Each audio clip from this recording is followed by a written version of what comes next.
حضرت محمد مصطفیٰ صلی اللہ علیہ وسلم کا فرمان عالی شان ہے، نماز عصر کے بعد یہ تسبیح ضرور پڑھا کرو، 70,000 فرشتے ان کے لیے دعائے رحمت کرتے ہیں۔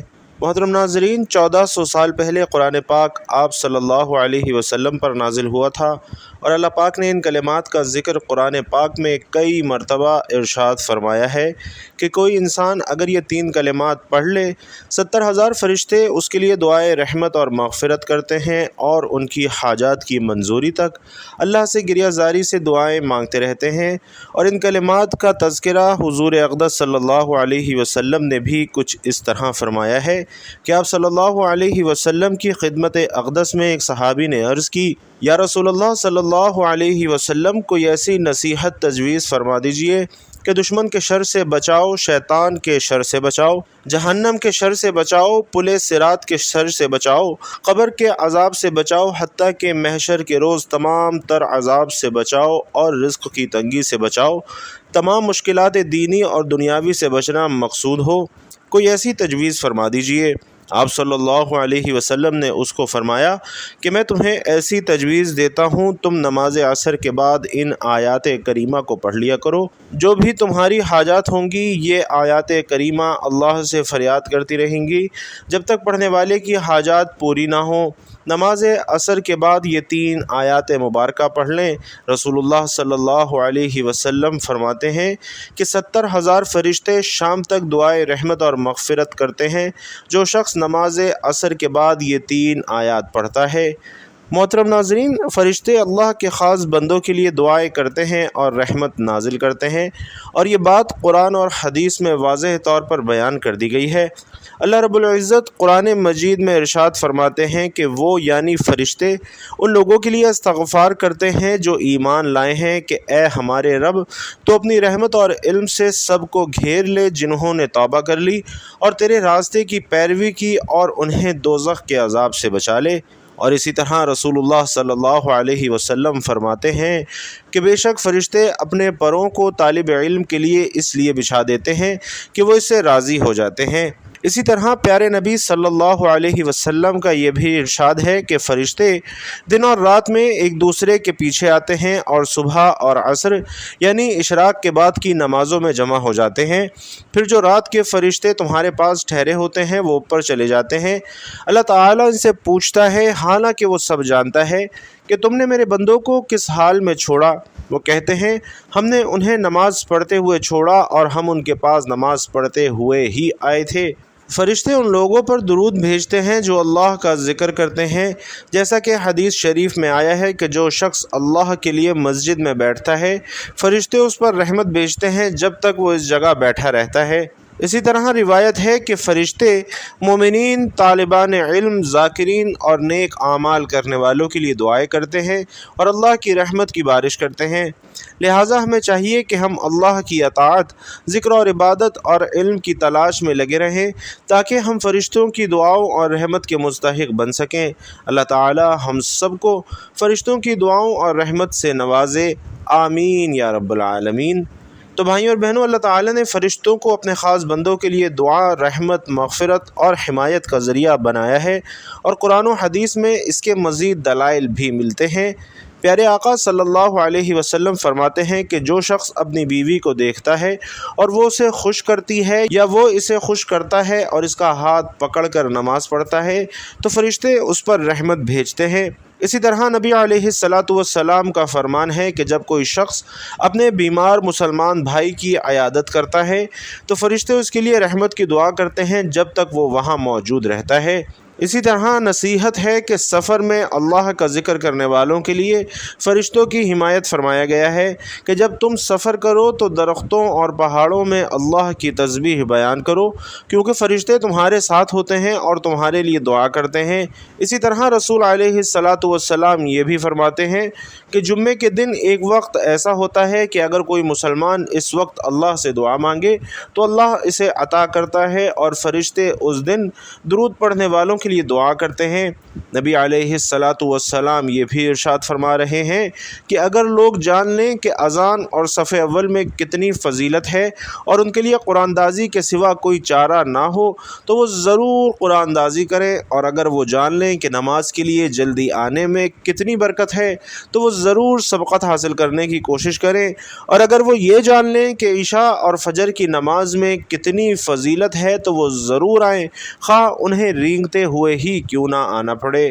بھائیوں اور بہنوں، ان احادیث میں واضح اشارہ ہے کہ فرشتے صف اول میں نماز پڑھنے والوں کے لیے دعا کرتے ہیں، اور اللہ تعالیٰ فرماتے ہیں کہ جو لوگ اللہ کے راستے میں اپنا مال خرچ کرتے ہیں ان کی مثال ایک دانے کی سی ہے جس سے 7 بالیاں اگے، ہر بالی میں 100 دانے ہوں، اور اللہ جس کے لیے چاہے اس سے بھی زیادہ بڑھا دے۔ فرشتے ایسے لوگوں کے لیے برکت اور رحمت کی دعائیں کرتے ہیں، اور نبی دو جہاں صلی اللہ علیہ وسلم فرماتے ہیں کہ راضی والدین کی دعا فرشتوں کی دعا کے ساتھ ملتی ہے، اور اسی طرح یہ تسبیح پڑھنے والے پر فرشتے دعائیں رحمت کرتے ہیں۔ فرشتے ہر نیک عمل کرنے والے، اللہ کے ذکر میں مشغول رہنے والے اور دوسروں کے حقوق ادا کرنے والے بندوں کے لیے دعائیں کرتے ہیں، لہٰذا ہمیں چاہیے کہ ہم نیکیوں کی طرف توجہ دیں تاکہ فرشتوں کی دعائیں ہماری شامل حال ہوں۔ اللہ تعالی ہم سب کو فرشتوں کی دعاؤں اور رحمت کا حقدار بنائے۔ محترم ناظرین، قرآن مجید اللہ رب العزت کا آخری کلام ہے جو کہ نبی کریم صلی اللہ علیہ وسلم پر نازل ہوئی، اور دوسری آسمانی کتابوں کی طرح اس میں کوئی تحریف نہیں ہے، اور ہمارا ایمان ہے کہ آج بھی اسی صورت میں ہمارے پاس موجود ہے جیسے 1400 سال پہلے رسول اکرم صلی اللہ علیہ وسلم پر نازل ہوا تھا، اور اس میں ایک بھی زیر زبر پیش کی بھی تبدیلی نہیں کی گئی۔ کیونکہ اس کی حفاظت کا ذمہ خود اللہ نے لیا ہے۔ اللہ رب العزت ارشاد فرماتے ہیں کہ ہم نے یہ ذکر قرآن مجید نازل کیا ہے اور ہم ہی اس کی حفاظت کرنے والے ہیں۔ بھائیوں اور بہنوں، اللہ تعالیٰ نے انسان کو اپنی بندگی کے لیے اس دنیا میں بھیجا ہے تاکہ اپنے شکر گزار اور ناشکر بندوں کا امتحان لے سکے۔ اللہ نے انسان کی رہنمائی کے لیے رسول بھیجے اور ان کے ساتھ معجزات بھی اتارے، لیکن پچھلی قوموں نے ان سے روح گردانی کی اور اللہ کے عذاب کو دعوت دی۔ اللہ تعالیٰ نے حضرت محمد مصطفیٰ صلی اللہ علیہ وسلم کو عرب کی سرزمین پر اپنا آخری نبی صلی اللہ علیہ وسلم بنا کر بھیجا، اور قرآن کو جبرائیل امین علیہ السلام کے ذریعے رسول اکرم صلی اللہ علیہ وسلم پر معجزے کی صورت میں نازل فرمایا۔ بھائیوں اور بہنوں، اس کی بے شمار صفات ہیں جن میں سے ایک شفا بھی ہے۔ اللہ تعالیٰ خود قرآن مجید کو شفا قرار دیتے ہیں۔ یہ قرآن جو ہم نے نازل کیا ہے مومنوں کے لیے تو سراسر شفا ہے اور رحمت ہے، اور ظالموں کا تو اس سے نقصان ہی بڑھتا ہے۔ اللہ تعالیٰ فرماتے ہیں کہ یہ تو ایمان والوں کے لیے بیت الشفا ہے۔ قرآن پاک ایمان والوں کی شفا کا باعث ہے اور کفار اسے نہیں سمجھ سکتے۔ اللہ کی رحمت بہت وسیع ہے اور ہر شخص اس کو اپنی ظرف اور ہمت کے مطابق حاصل کرتا ہے۔ اللہ تعالیٰ کی رحمت کو تمام سمندروں کی گہرائی میں لا کر ڈال دیا جائے تو بھی اس کی وسعت اور گہرائی ختم نہیں ہو سکتی۔ یہ حاصل کرنے والے پر منحصر ہے کہ وہ اسے کتنا اور کیسے حاصل کرتا ہے۔ اللہ رب العزت کا فرمان ہے کہ اے لوگو، تمہارے پاس تمہارے رب کی طرف سے ایک ایسی چیز آئی ہے جو نصیحت اور دلوں میں جو ہے ان کے لیے شفا ہے اور رہنمائی کرنے والی ہے اور ایمان والوں کے لیے رحمت ہے۔ آقائے دو جہاں صلی اللہ علیہ وسلم کی قرآن سے محبت بے مثال تھی کہ حضرت محمد صلی اللہ علیہ وسلم کی پوری زندگی قرآن کی تعلیمات پر عمل کرنے کا نمونہ تھی۔ آپ صلی اللہ علیہ وسلم نے قرآن کے احکامات کو اپنی زندگی میں نافذ کیا اور دوسروں کو بھی ان پر عمل کرنے کی تلقین فرمائی۔ حضرت عائشہ رضی اللہ تعالی عنہا روایت کرتی ہیں کہ آپ صلی اللہ علیہ وسلم کا اخلاق قرآن مجید تھا۔ آپ صلی اللہ علیہ وسلم باقاعدگی سے قرآن کی تلاوت کرتے تھے اور خاص طور پر رات کی عبادات میں آپ خود بھی قرآن پڑھتے اور دوسروں سے بھی قرآن سننے کا شوق رکھتے تھے۔ حضرت عبداللہ بن عباس رضی اللہ تعالی عنہ سے روایت ہے کہ نبی کریم صلی اللہ علیہ وسلم سب سے زیادہ سخی تھے اور سب سے زیادہ سخاوت رمضان کے مہینے میں کرتے تھے، جب جبرائیل امین علیہ السلام آپ سے ملتے اور آپ کے ساتھ قرآن کا دورہ کرتے۔ آپ صلی اللہ علیہ وسلم نے صحابہ کو قرآن کی تعلیم دی اور اس کی تعلیمات کو پھیلایا۔ آپ نے لوگوں کو قرآن کے معانی اور مفاہیم سکھائے اور اس کی حکمتیں بیان کی۔ آقا صلی اللہ علیہ وسلم وحی کا انتظار کرتے تھے اور جب وحی آتی تو خوشی اور سکون محسوس کرتے تھے۔ آپ کے دل میں قرآن کے الفاظ کی قدر و منزلت بہت زیادہ تھی۔ آقائے دو جہاں صلی اللہ علیہ وسلم کی دعاؤں اور اذکار میں قرآن کے الفاظ شامل ہوتے تھے اور آپ صلی اللہ علیہ وسلم کی دعاؤں میں قرآن کی آیات کا ذکر اور استعمال ہوتا تھا۔ ناظرین محترم، یہ تمام پہلو آقا صلی اللہ علیہ وسلم کی قرآن سے بے پناہ محبت اور عقیدت کو ظاہر کرتے ہیں۔ آپ کی زندگی میں قرآن کی تعلیمات کی جھلک نمایاں تھی اور انہوں نے اپنی امت کو بھی قرآن کے قریب رہنے کی تلقین کی۔ قرآن مجید ہر قلبی، روحانی، جسمانی اور نفسیاتی بیماریوں کے لیے شفا ہے۔ قرآن مجید خود بیان کر رہا ہے کہ دلوں کے روگ یعنی حسد، کینہ، بغض، منافقت، ڈپریشن اور اسی طرح کی اور مصیبتیں، یہ ان کے لیے شفا ہے۔ اللہ تعالیٰ کا ذکر روح کی غذا ہے اور جسم کو طاقت اور توانائی بخشتا ہے۔ محترم ناظرین، اللہ کی رحمت بے حد و بے حساب ہے، جیسا کہ قرآن پاک میں ارشاد ہے، اور میری رحمت ہر چیز کو گھیرے ہوئے ہے۔ اللہ کی رحمت ہی سے ہمارا وجود، رزق، مغفرت اور ہدایت ممکن ہے۔ وہ غفور الرحیم ہے، اپنے بندوں پر انتہائی مہربان ہے، چاہے وہ کتنے ہی گناہ گار کیوں نہ ہوں۔ نبی کریم صلی اللہ علیہ وسلم فرماتے ہیں کہ اللہ نے رحمت کو پیدا فرمایا تو اس کی 100 رحمتیں بنائیں، ان میں سے 99 اپنے پاس رکھ لیں اور ایک رحمت تمام مخلوق پر نازل فرما دی۔ محترم ناظرین، ہمیں ہر حال میں اللہ کی رحمت سے مایوس نہیں ہونا چاہیے، بلکہ توبہ اور نیک اعمال کے ذریعے اس کی رحمت کو تلاش کرنا چاہیے۔ اللہ رب العزت کا فرمان ہے، کہہ دو اے میرے بندو، جنہوں نے اپنی جانوں پر زیادتی کر لی، اللہ کی رحمت سے نا امید نہ ہوں، یقیناً اللہ تمام گناہوں کو بخش دیتا ہے، بے شک وہ غفور الرحیم ہے۔ اللہ کی رحمت ہم پر ہمیشہ سایہ فگن رہے اور ہم اس کے فضل و کرم کے مستحق بن جائیں، آمین یا رب العالمین۔ تو بھائیوں اور بہنوں، اللہ تعالیٰ کی رحمت ایک لازوال خزانہ ہے جو ہر لمحہ ہر حال میں اپنے بندوں پر سایہ فگن ہے، چاہے انسان کتنا ہی گناہوں میں ڈوبا ہو، اللہ کی رحمت اس سے کہیں بڑھ کر ہے۔ قرآن مجید میں اللہ تعالیٰ فرماتے ہیں، اگر اللہ لوگوں کو ان کے اعمال کی سزا فوراً دے تو زمین پر کوئی جاندار نہ چھوڑے، مگر وہ اپنی رحمت سے گناہوں کو معاف فرما دیتا ہے اور مہلت دیتا ہے۔ نبی کریم صلی اللہ علیہ وسلم فرماتے ہیں، اللہ کی 100 رحمتیں ہیں، جن میں سے ایک رحمت جن انسان، جانور اور کیڑے مکوڑوں کے درمیان نازل فرمائی گئی ہے، اور اسی کی وجہ سے وہ ایک دوسرے پر شفقت کرتے ہیں اور اسی کی وجہ سے وحشی جانور اپنے بچوں سے پیار کرتے ہیں۔ باقی 99 رحمتیں اللہ تعالیٰ نے قیامت کے دن کے لیے محفوظ کر رکھی ہیں۔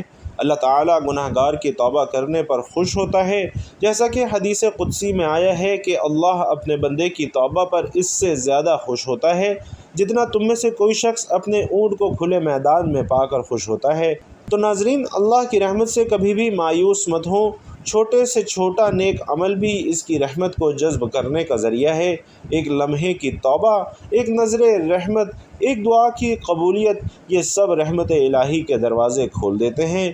پس میں یہ رحمت ان کے لیے لکھ دوں گا جو تقوی اختیار کرے، زکوٰۃ دے اور میری آیات پر ایمان لائیں۔ اللہ رب العزت ہم سب کو اپنی وسیع رحمت کا حقیقی مستحق بنائے، آمین یا رب العالمین۔ تو بھائیوں اور بہنوں، آج کا وظیفہ نماز عصر کے بعد آپ نے 3 آیات پڑھنی ہیں جو کہ بہت ہی زیادہ فضیلت والی آیات ہیں۔ سب سے پہلے آپ نے نماز عصر ادا کر لینی ہے اور اس کے بعد حضور اقدس صلی اللہ علیہ وسلم کی ذات اقدس پر درود پاک کا نذرانہ پیش کرنا ہے۔ درود پاک آپ کوئی سا بھی پڑھ سکتے ہیں، آپ چاہے تو آسان اور مختصر سا درود صلی اللہ علیہ وآلہ وسلم پڑھ لیں، یا صلی اللہ علی محمد پڑھ لیں، یا پھر نماز والا درود یعنی درود ابراہیمی پڑھ لیں۔ ایک بار ثواب کی نیت سے درود ابراہیمی میرے ساتھ بھی پڑھ لیجئے۔ اللہم صلی علی محمد وعلی آل محمد کما صلیت علی ابراہیم وعلی آل ابراہیم انک حمید مجید۔ اللہم بارک علی محمد وعلی آل محمد کما بارکت علی ابراہیم وعلی آل ابراہیم انک حمید مجید۔ تو بھائیوں اور بہنوں، درود پاک پڑھنے کے بعد آپ نے سورۃ الحشر کی آخری 3 آیات پڑھنی ہیں۔ یہ آیات میں آپ کے لیے پڑھ دیتا ہوں۔ سورۃ الحشر کی آخری 3 آیات آپ نے پڑھنی ہیں، اور یہ آیات آپ نے صرف 11 مرتبہ پڑھنی ہیں۔ هو اللہ الذی لا الہ الا هو عالم الغیب والشہادۃ هو الرحمن الرحیم۔ هو اللہ الذی لا الہ الا هو الملک القدوس السلام المؤمن المہیمن العزیز الجبار المتکبر سبحان اللہ عما یشرکون۔ هو اللہ الخالق البارئ المصور له الاسماء الحسنى یسبح له ما فی السماوات والارض وهو العزیز الحکیم۔ یہ آیات 11 مرتبہ پڑھنے کے بعد آپ نے 21 مرتبہ سورۃ الکوثر پڑھنی ہے۔ انا اعطیناک الکوثر فصل لربک وانحر ان شانئک هو الابتر، اور آخر میں پھر وہی درود پاک پڑھنا ہے جو آپ نے شروع میں پڑھا تھا۔ ترمذی میں روایت ہے کہ حضرت معقل بن یسار رضی اللہ تعالی عنہ حضور اکرم صلی اللہ علیہ وسلم کا یہ فرمان نقل کرتے ہیں کہ جو عصر کے وقت 3 مرتبہ اعوذ باللہ السمیع العلیم من الشیطان الرجیم اور اس کے بعد 3 مرتبہ سورۃ الحشر کی یہی آخری 3 آیات پڑھ لیتا ہے تو اللہ تعالیٰ 70,000 فرشتے مقرر فرما دیتے ہیں جو کہ صبح تک اس کے لیے رحمت کی دعا کرتے رہتے ہیں۔ اگر اس دن میں وہ مر گیا تو شہادت کی موت حاصل ہوگی۔ تو بھائیوں اور بہنوں، اس دعا پر ضرور عمل کیجیے، اور آئیے ایک مرتبہ مل کر اللہ رب العزت سے فریاد کرتے ہیں کہ اے اللہ رب العزت، اے ساری کائنات کے شہنشاہ، اے ساری مخلوق کے پالنے والے، اے زندگی موت کا فیصلہ کرنے والے، اے آسمانوں اور زمینوں کے مالک، اے پہاڑوں اور سمندروں کے مالک، اے انسانوں اور جناتوں کے معبود، اے عرش اعظم کے مالک، اے فرشتوں کے معبود، اے عزت اور ذلت کے مالک، اے بیماروں کو شفا دینے والے، اے بادشاہوں کے بادشاہ، اے اللہ، ہم تیرے گناہ گار بندے ہیں، تیرے خطا کار بندے ہیں، ہمارے گناہوں کو معاف فرما، ہماری خطاؤں کو معاف فرما۔ اے اللہ، ہم اپنے اگلے پچھلے صغیرہ کبیرہ سبھی گناہوں، خطاؤں اور نافرمانیوں کی معافی مانگتے ہیں۔ اے اللہ رب العزت، ہم اپنے گناہوں سے توبہ کرتے ہیں، ہماری توبہ قبول فرما۔ اے اللہ، ہم گناہ گار ہیں، سیاہ کار ہیں، بدکار ہیں، تیرے احکام کے نافرمان ناشکرے ہیں، لیکن میرے معبود تیرے نام لیوا بندے ہیں، تیری توحید کی گواہی دیتے ہیں، تیرے سوا کوئی عبادت کے لائق نہیں۔ ہم گواہی دیتے ہیں تیرے سوا کوئی بندگی کے لائق نہیں، ہم گواہی دیتے ہیں تیرے سوا کوئی تعریف کے لائق نہیں۔ ہمارے معبود، ہمارے گناہ تیری رحمت سے بڑے تو نہیں ہیں، اپنی رحمت سے ہمارے گناہوں کو معاف فرما دے۔ اے اللہ، ہمیں گمراہی کے راستے سے ہٹا کر صراط المستقیم کے راستے پر چلنے والا بنا دے۔ اے اللہ، ایسی نماز پڑھنے کی توفیق عطا فرما جس نماز سے تو راضی ہو جائے، زندگی میں ایسے نیک اعمال کرنے کی توفیق عطا فرما جن اعمال سے تو راضی ہو جائے، ہمیں ایسی زندگی گزارنے کی توفیق عطا فرما جس زندگی سے تو راضی ہو جائے۔ اے اللہ، ہمیں ایمان پر زندہ رکھ اور ایمان پر ہی موت عطا فرما۔ اے اللہ، ہمیں تیرے احکام کی فرما برداری کرنے والا اور تیرے پیارے حبیب صلی اللہ علیہ وسلم کے نیک اور پاکیزہ آداب کو اپنانے والا بنا دے۔ اے اللہ، ہماری پریشانیوں کو دور کر دے۔ اے اللہ، جو بیمار ہیں انہیں شفائے کاملہ عاجلہ عطا فرما۔ اے اللہ، جو بے اولاد ہیں انہیں اپنے خزانوں میں سے نیک اور صالح اولاد عطا فرما۔ جو صاحب اولاد ہیں ان کی اولاد کو ان کی آنکھوں کی ٹھنڈک بنا۔ اے اللہ، جن کے جو کام رکے ہوئے ہیں وہ پورے کر دے۔ اے اللہ، بچھڑے ہوئوں کو ملا دے۔ اے اللہ، شادی شدہ جوڑوں میں محبت اور خلوص پیدا کر کے ان کی زندگیوں میں برکت ڈال دے۔ اے اللہ، تمام لڑکے اور لڑکیوں کے نصیب اچھے کر دے۔ اے اللہ، جو قرض کے بوجھ تلے دبے ہوئے ہیں ان کا قرض جلد سے جلد ادا کروا دے۔ اے اللہ رب العزت، شیطان سے ہماری حفاظت فرما۔ اے اللہ، حلال رزق کمانے کھانے کی توفیق عطا فرما۔ اے اللہ، تیرے پیارے حبیب صلی اللہ علیہ وسلم نے تجھ سے جن جن خیر کی دعائیں کی ہیں ان تمام دعاؤں میں ہمارا بھی حصہ شامل فرما، اور تیرے پیارے حبیب صلی اللہ علیہ وسلم نے تجھ سے جن جن شرور سے پناہ چاہی ہے ان تمام شرور سے ہم تمام مومنین مومنات مسلمین مسلمات کو بھی پناہ عطا فرما۔ اے اللہ ہماری دعاؤں کو قبول و منظور فرما، آمین یا رب العالمین۔ بھائیوں اور بہنوں، آپ لوگ بھی کمنٹ باکس میں آمین ضرور لکھیے گا، کیا پتہ کسی ایک کی بھی آمین سے ہم سب کی دعائیں قبول ہو جائیں۔ اللہ رب العزت آپ پر اپنی خصوصی رحمتیں اور برکتیں نازل فرمائے، آمین یا رب العالمین۔